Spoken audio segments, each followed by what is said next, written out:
Lagi na kayo sa mga abot ko, Mike.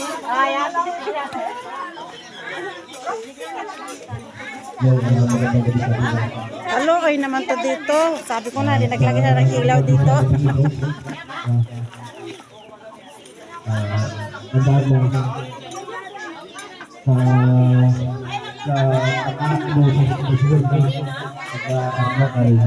Malabo ba yun sa akin?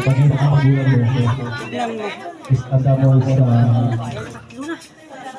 Isa puso mo, isipin mo na makatapos ka ng pag-aaral para sa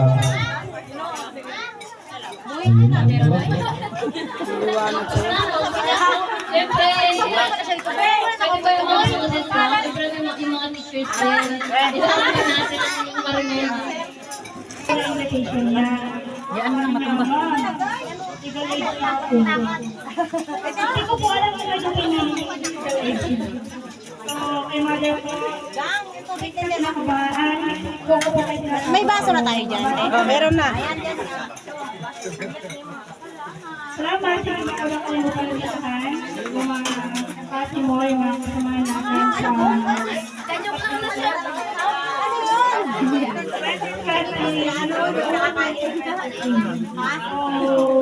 Sa kanila lang yung ayaw ko lang sabihin sabi na naman ng kajero.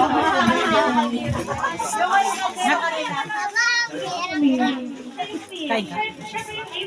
Kain ka niyo. Kain ka tayo. So, ano man sa kanila yung pangarap ko. Pagite? Ikabubuti mo, ibibigay mo sa'yo. So, lagi natin tandaan siya na nakakaya may kanya-kanyang orasan. So, kung successful man yung iba sa paningin mo, medyo nahuli ka, huwag mo kalimutan na may kanya-kanyang oras na yung gawin. So, sa muli, yun po. At congratulations po sa mga parents. Sa muli,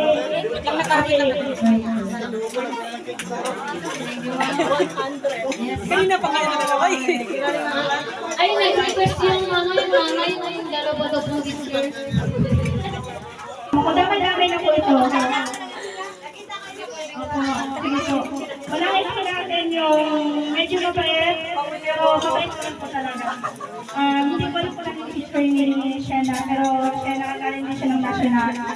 Unahin natin po yung isa sa mga rider po sa amin ng Alpha Mario.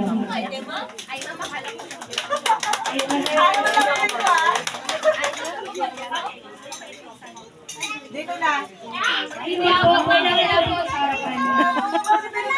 Social po ito dito ba? Masaya kayo sa social. At ang susunod po sa kanya, si Ma'am Joanna Cabin. okay. Ay, Sheena, I'm so sorry. Nag-ano kami, nag-gate crush. Happy birthday. Actually, pumunta ka dito para i-raise yung message ng mga kaklase mo. Kulang kumasa sa mga klase mo. Kaya po happy birthday. Nandito na rin lang kami. Kala mo mag-aaral Kain ka muna. hindi napapasok yung responsibility sa Nag-video ka na po, anak. Nag-video. Nag-video, anak. after grade 12, after how you will winner, bubuhay sa family mo, kung isipin yun muna kayo, enjoy your day, yung birthday mo, kung isipin yung mga pabigat ko sa gabi lang, masyadong mabigat yun. So enjoy your night, this is your night, huwag mo isipin yung mga responsibilities sa future. Sabi nga nila, Ayun talaga mag-alis ng kapatid niya. Kung nakikita natin na bakit communication sa field na yan, ako hindi. So nandun ka, ako nandito ka lang. Maaabot mo in the right time. Basta, sabi nga ni ma'am, kapag ibibigay nyo, niyo in God's perfect time. Happy birthday, anak. Una po salamat. Nabigyan kami ng opportunity na maka-attend sa birthday na to. And those who think that happy birthday. So, katulad ng sinasabi nila kanina na sa page na, so may mga bagay ka na people will judge us after